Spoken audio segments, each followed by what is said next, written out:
ئێمە بە فەزلی خوا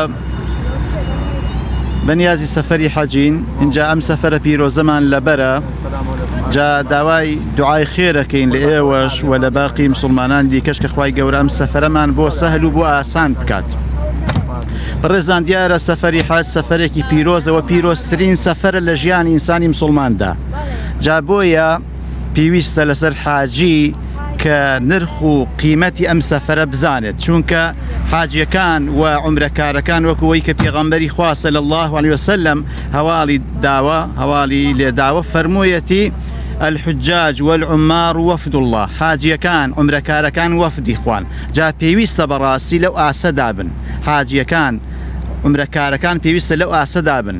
جا فەرمێ ئەگەر داوای دوعای خێر داوای لێخۆشبوون لە خوا بکەن، خوای گەورە لێیان خۆش ئەبێت، داوای بپارڕێنەوە لە خوا پاڕانەوەکانیان گیرا ئەکات. ئەمڕۆ کاروانی حاجیانی پارێزگای هەڵەبجە ئینشاءڵڵا بەرەو مەتاری سلێمانی ڕێ دەکەوێ و لێوەیشەوە بۆ مەدینەی پیرۆز.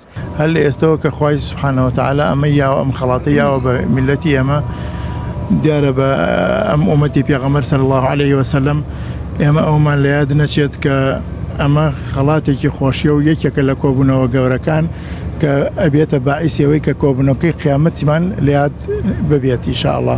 چونکە کۆبوونەوەی ئێستا کە کۆبوونەوەی جەماعەت یەکەمیانە، دووهەمیان جومعەیە، سێهەمیان عەرەفە و حەجە، ئەم سیانە بۆ ئەوەیە کە هەر کەسێ لەم سیانە دەرچوو ئینشاءڵڵا لە کۆبوونەوەکەی قیامەتیشە دەرەچێت پشت بەخوا.